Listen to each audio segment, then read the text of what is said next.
Ben Alexandro from Maryland League of Conservation Voters. Ben is the waterman for the League, and if you remember the League, much like the League of Conservation Voters nationally, they're the ones that do the scorecard. They're the watchdog who make sure our electeds do what they say they're going to do. Right, Ben? So please give Ben your attention. We're so glad he's here. Ben?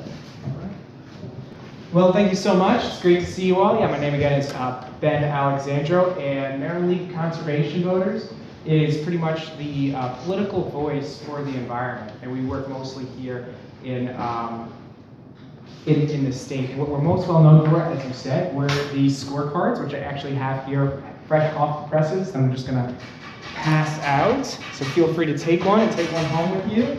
And I know that when I first turned 18 way back when I went into the voting booth, I knew the top folks, and then as I started going down, I was not nearly as well-versed as I'm sure all of you guys are here, and felt like I'm not studying for this test. Like, hope this guy is okay.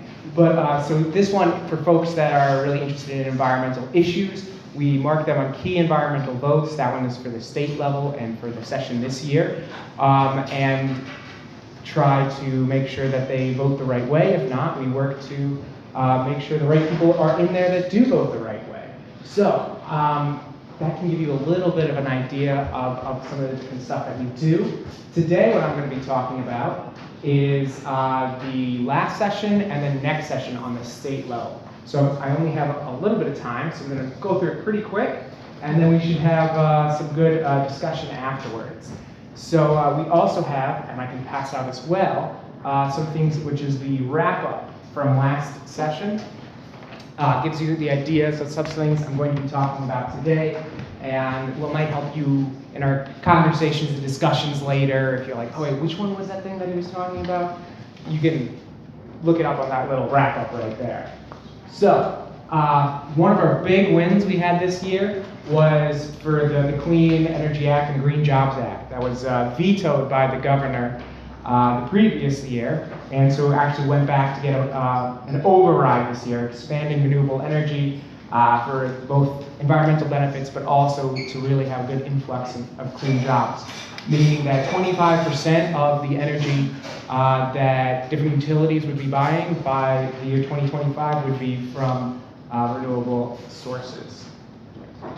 And then one of our other really big ones was we banned fracking this year, which is pretty fantastic. Thanks to humongous outpouring of support. And there's a lot of issues with, I actually used to work in West Virginia and talked to a lot of people that their water would be coming out brown or potentially flammable out of their taps in their houses. Like they could literally light it on fire. Yeah, because of fracking going down into different areas around them. And all the drinking water, there's a lot of, especially on Western Maryland, where a lot of the drinking water comes from, be really endangered. So luckily, we don't have to worry about that so much in the state. One of the other big things was antibiotics. Has anyone here heard of the term like super germs? Oh, yeah. Yeah. That's because in a lot of cases, they would be giving human antibiotics to animals when they weren't even sick, whether it's for growth promotion, which doesn't even really work that well, or for preventative measures. But if you were like trying to breed superbugs, that's what you would do, right? You would just keep giving some low-level antibiotics until lo and behold, oops, now we have all these resistant bacterias and whatnot that can do some major damage, like really make people sick. So luckily now we have it so, hey, you can only give it to the animals if they're sick. You shouldn't just continuously give them antibiotics. One of the other big ones was for pollinator protection. We're saying that it sounds small at first, but basically state pollinator habitats, like when you're driving down the road, you see those signs that it's like little butterflies. They're like, oh, state pollinator habitat area or whatnot for monarchs or for whatnot. They can't use neonicotinoids, which is the pesticides that are linked with the thing that's making all the bees die. Have you heard the colony collapse disorder? And they're finding that neonicotinoid pesticide is also linked to some health issues in like unborn babies and some very elderly and such. So It seems like kind of a no-brainer, like why would you want to put these pesticides on these places that you're trying to lure in your pollinators and your bees? But it was a loophole that really needed to get changed, so we're glad that we got that. Another big one was for the Bay Restoration Fund, this new Clean Water Commerce Act, a way of saying, rather than just paying for the projects to go on the ground, why don't we pay for the actual amount of pollution that you reduce?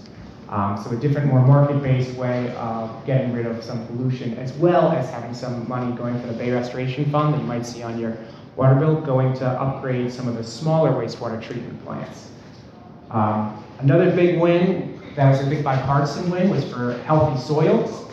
That one was basically establishing a healthy soils program to make more organic soils, more ways of actually using the soil to sequester carbon by having more little critters in the soil that can actually help trap a lot of carbon in there, as well as do some supporting farmers and organic farmers and such. Another big one was for oyster sanctuaries that we got passed.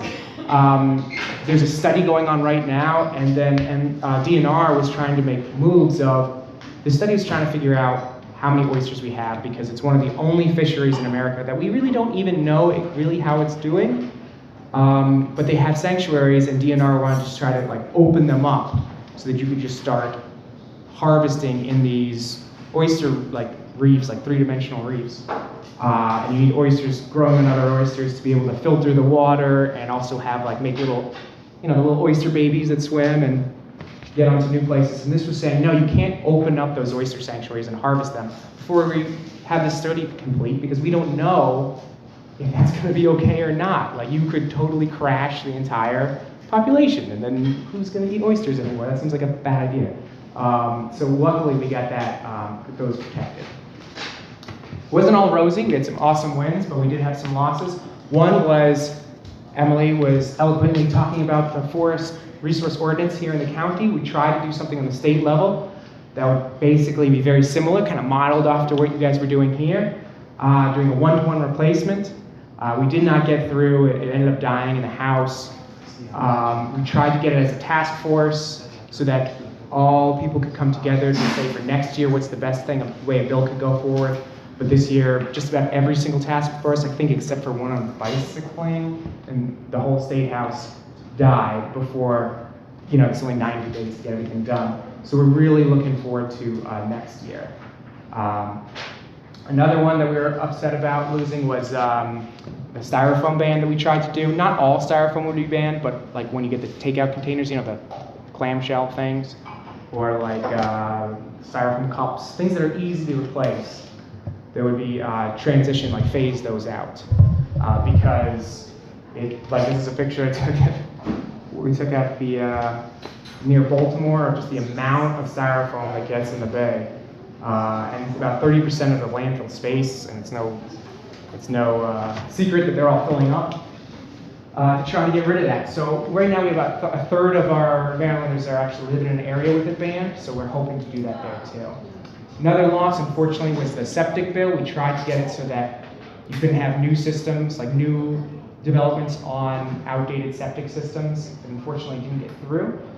So now we're looking towards what are we going to do with those wins and losses for the next year.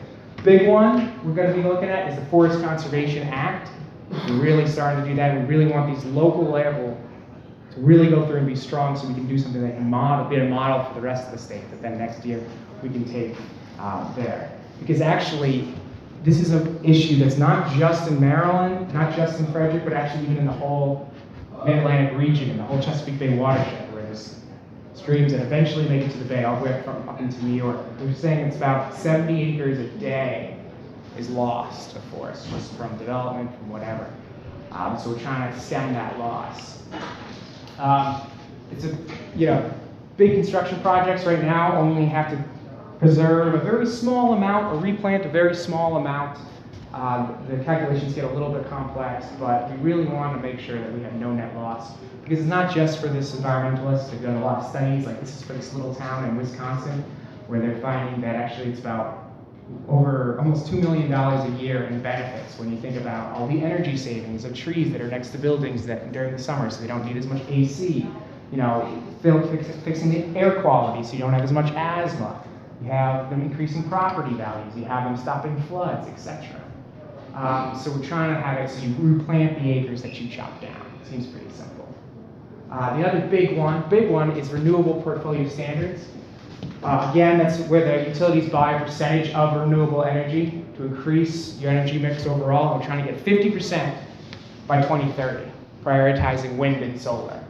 Because right now we have a lot of dirty energy mix that contributes to climate change, but also really has dirty energy really harms our health, especially for elderly, poor, and children.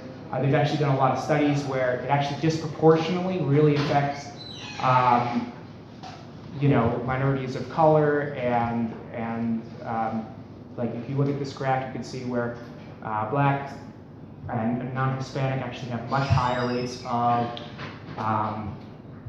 of asthma because there's a lot of environmental racism, unfortunately, and we want to make sure there's more environmental justice in a lot of different areas. And you're also finding much higher of not just African Americans, but of different areas, depending on where you live, is a very big teller of whether or not you're going to have asthma. And there's definitely places that have much higher concentrations of it than others. And a big issue from that is the types of energy that we try to make there. But there's a lot of benefits that you can have, not to look on the negatives, but of having clean energy, whether it's jobs, health, of course, climate change, etc. And there's really a big focus on this bill of having workforce development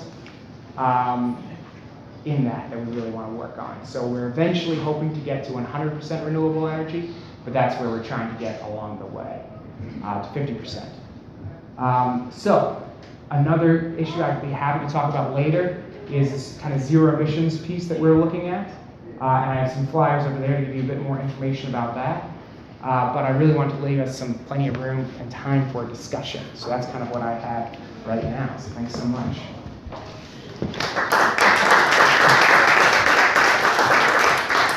My thanks to the wonderful panel we have with us tonight. Questions from the floor? Yes, Mark? You guys talk about these different initiatives. How do you guys, because again, there's an industry side to it too, right? Because you have to have some kind of advanced technologies. What's the balance? I mean, how do you guys push for those changes from the industry standpoint to meet? Because again, these are very, somewhat they are lofty goals to a certain extent, but you have to develop the technology to get there. What do you guys do to get there? That's a great question. And that's one of the reasons that we picked 50%. Well, I know that there's some folks are also pushing for 100%, but we really want to make sure that we have a plan, a clear roadmap, that we're sure that we can attain it, that we're sure that we know that industry can keep up, and we're not just putting these as lofty goals in the sky, but have clear steps along the way. And we really think that we can get there, and we have this kind of ramping up where you have the 25 percent first, and then you can move on to the you can kind of ratchet it up as time goes forward, eventually to getting to 100%. But they've been looking a lot on looking at what different utilities can do, different places for solar and wind.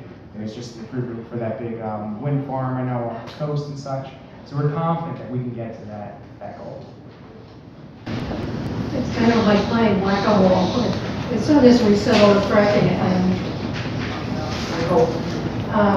Have you heard anything about they want to run oil pipelines under the Potomac? Oh yeah, out in Hancock, that's very true. Not only that, but the companies out there are really using some nasty tactics to bully people into signing things that they're not fully understanding. Like, oh, there might just be a couple of guys out there once in a while, but not realize like, no, there's going to be these big pipelines that are going through there and going under the Potomac and such.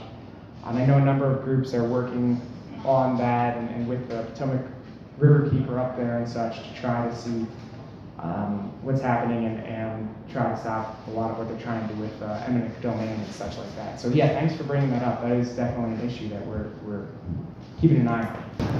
I think the status of that right now is please contact the governor because he has the ability to stop it. The Sierra Club has been helping with us. It has been done from several states with that since it's Potomac. Well, the pipeline under, it's already being constructed in West Virginia. Too late, it's going through people's land by eminent domain. But they want you to contact the governor and tell him to not allow it to pass under the river in Maryland. And Maryland owns the river, so that's the state with anything happening with the Potomac River, is Maryland owns the entire river, so ultimately Hogan he can say yea or nay on it. Any more questions? Yes. Do you know if other counties are putting limits on solar farms like Frederick has? Anybody know? Yeah, I can look up and try to dig up some more statistics and things for you. Yeah, solar site. Since I'm the water guy and such, well, we have another one for that, but there are some on the eastern shore that have some issues and such. Do you know more? Yes, I live in Carroll County in Westminster, and there are similar limits on ag land as well as preserved ag land in Carroll County. We also have a person in the Sierra Club, several people on the Energy Committee, that they're trying to look at these solar ordinances and regulations in all the counties and try to baseline those so we know where everything is. And that's ongoing right now. And so for the RPS, Renewable Portfolio Standards, for the 50% campaign, if you're interested, there is a petition I have here, so you can take action right now. Pass it around, so feel free to sign it if you like. Another question? Let these guys off pretty easy. Okay. Yes. I'm sure that you know about that we have the Maryland Electric Choice. I know Karen changed to Consolidated Energy. You can get your electricity through an alternative supplier now. Potomac Edison will still bill you, but there's a whole realm of, I know Arcadia Energy, Green Mountain Energy, Clean Choice Energy. Oh, I'm sorry. Constellation, okay. So you can change your electric supply over right now to alternative. And the more people who do it, including if this city decided to do it just in their city buildings, it would be a huge push to get rid of dirty coal energy coming in here.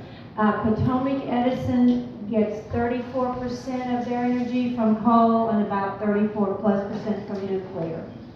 So Are there one or two of these alternative providers that you would recommend?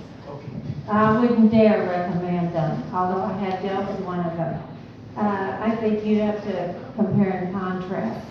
But the more people who do it, the better that price is going to get.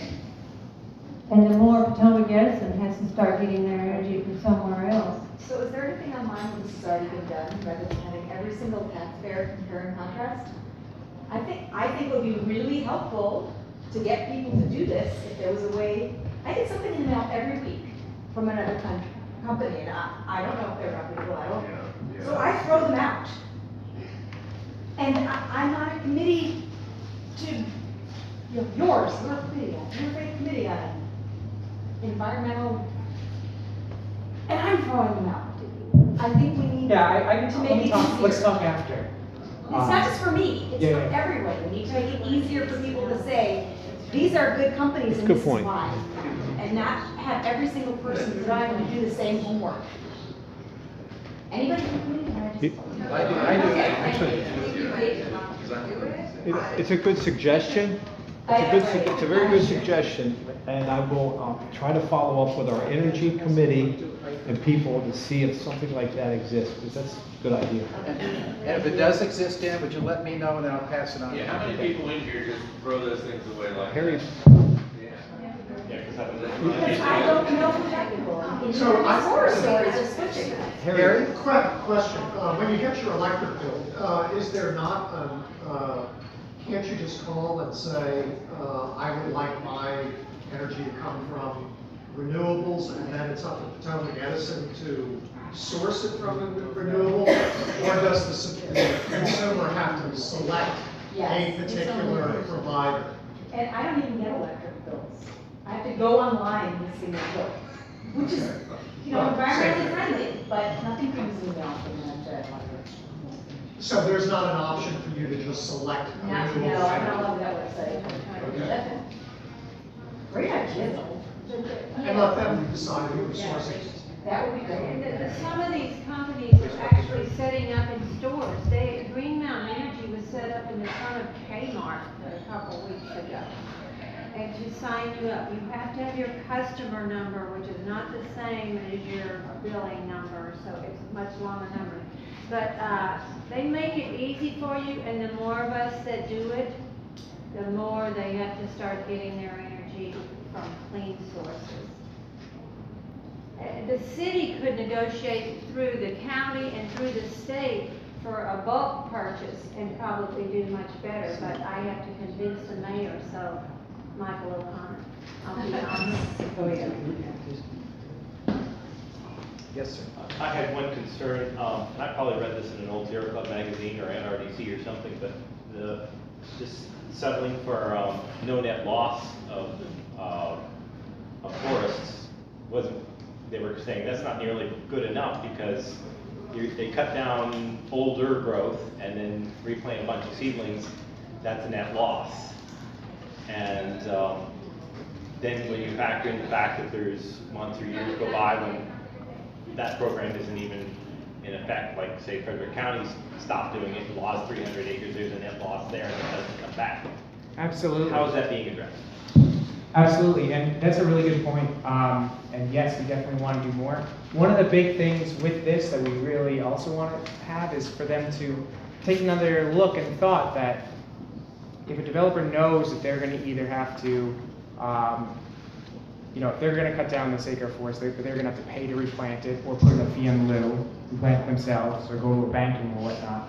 That also makes it so there's a disincentive to take away that forest in the first place. So they'll go to another place that's already a brownfield or undeveloped, or focus on revitalizing an area of Frederick or whatever. So there is that piece, but you're right. I mean, I know a lot of folks that would love to have it being rather than a 1-to-1, be like a 1-to-2 or something like that. But we really are looking at where we can move the needle and be feasible and get past. And we're hopeful and confident that that this is a place that we can really have a common sense piece for at least getting the 1-to-1. Yes. Yes, and this is a wonderful pamphlet. It's got some great information. How do you guys get this information to the common voter? Yeah, great. I mean, we have a lot of these that we're printing, and we have them out. We also have a fun, nifty, if you go to mdlcv.org, we actually have like a little map on your phone that you can get online too. It has all that information and everything. And we also have little sign-ups there for you to get onto our mailing list and become a voter, and you can get all this information. It's all free and available. And tell all your friends about it. We would love to have as many educated voters as possible. And we're also doing things to really champion a lot of green champions and elected officials that are really pretty great. And like, for example, in this area, Young has got 100% this time. That's one of our percenters. Yes? I was interested in that you would try to get a banned styrofoam act. I'd be interested in hearing more about that, how much support you got, how much opposition you got, what are the chances of it getting through in another year? Great question. For those that didn't ask, just wanted to know more about the foam ban that we tried to do. And we got a lot of support, but of course from the industry, from the styrofoam industry, we got a lot of opposition from them for obvious reasons. And unfortunately, yeah, it died and it didn't go forward. So I think what they're trying to do for now is saying, like, focus on, for example, like Baltimore City and some other local areas, and if anyone's really want to do local ones. And I don't think they're going to do it this year, don't quote me on that, but there is the question of, are there new people that would vote a different way before the election than they did before? I think it's still an open question, so thinking of how much of a priority will that be this time around. I'm not sure. And Prince George's County, I believe, passed a phone ban, and I can get you information how they succeeded with that. Yeah, this is what this one was based on, and actually they just did a study in Montgomery County that said that because you have I mean, if you have enough folks doing this, the market's going to change, right? So they're actually finding that it's not any more expensive to have it, you know, one of those like paper or tin or other type of containers than styrofoam. It's cost neutral. So one would think, but My politics, question right? is along those lines, actually. So the styrofoam manufacturers push against that. The places where they have changed it, do they switch to making other kind of containers, or is it new people that are coming in? She was asking whether the companies themselves or the lobbyists themselves like switch, or whether it's new people that come in. I think it depends. You know. I mean, if you can make it not a real loss for them. In fact, I think one of the lobbyists in there might be for both the styrofoams and the paper industry, so that might be interesting. Other questions? Yes. Harry. Then, just to be clear, so on this Forest Resource or Forest Conservation Act, the state, at a state level, the state sets a minimum threshold for forest conservation, and then it's left up to each individual county to either accept that or potentially, ideally, rise above it and issue perhaps more beneficial regulations. And that's what's happening in Frederick, correct? Yes, So correct. Frederick has actually had a stronger ordinance prior to 2011.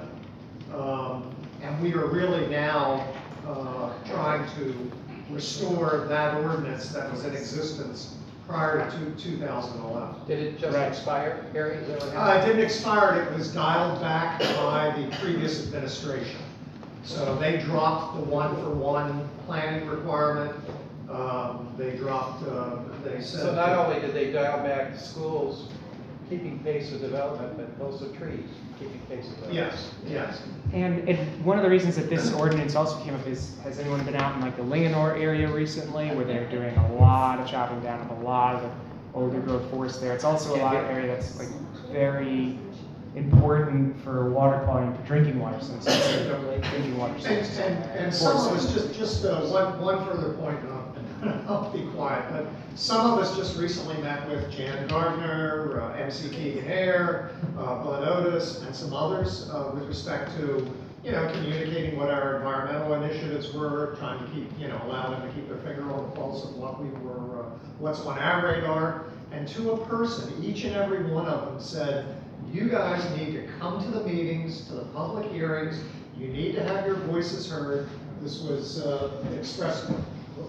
expressed earlier, because they pay attention. And it's the old adage that the squeaky wheel gets the grease. And if you don't come out, the opposition does come out, particularly on this issue of the Monocacy River Plan.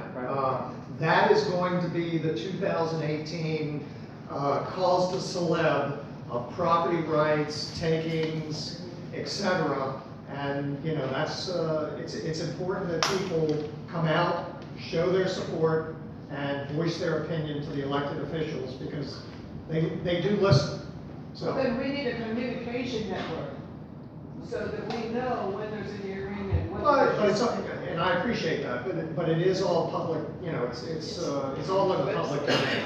Well, there's so much public, but if we know it's a specific issue, it So can help us to. would you email out to everyone when that hearing is scheduled? On which one? The Monocacy River? I think it's October the 18th. If you share that with you, Frederick. Harry, I'll be glad to, I'll take that ball. Okay, I do get in touch with you. But if you share with Gary, we'll get it, the United Democrats, Frederick County Democrats, UDFC, Young Dem, and we'll get it out there. Okay. Just give us the information, we will disseminate the information. Thank you, Harry. It makes a lot of sense. And again, the hearing on the 18th is before the planning commission. They don't have any approval over the revised plan. Then it goes to the Frederick County. I think the 18th is what? The hearing That's before the the- Monocacy River Plan. Is that Correct, right? the hearing before the planning commission. Right, the horse is pretty much out of the gate to some extent. What Yeah. we're promoting is that they accept the plan as it is currently written. And then, as Dan said. From what you said, it's likely to be a showdown or a precursor to the county board action, right? Yes. Yeah, Dan? The Forest Resource Ordinance They're having a workshop on October 24th at 4:30. That's locally here, so that's what you want to focus in the short term. And I'll get that to you here. one thing you should realize, this is astounding. We live in rural counties, or we think they're rural. I live in Carroll County, and I'm on the forestry board for Carroll County. Frederick County also has a forestry board. Carroll County is the next to last forested county of all 23 counties in Maryland. I was astounded when I learned that. I don't know where Frederick is, but you may want to check that out and use it as ammunition, because we had cut down a tremendous amount of trees over the past 200 years, and we need to bring them back as much as we can. Thank you, Dan. I'll take a couple more questions, but I wanted to share with you, the whole purpose behind this panel tonight was exactly what you're touching on here, is trying to improve the communication between the environmental groups who care a lot about, what's going on in Frederick County, just like we do. And I wanted to ask any of our speakers, from the candidates you endorse, like our next mayor, to the ones that you do a good scorecard for, are they almost all Democrats, would you say? Is that a fair assumption? I mean, we're a nonpartisan organization and such, but I think that our scorecard speaks for itself. And though there are some Republicans that are good on the environment, we'd always love to have more, it does skew the other way.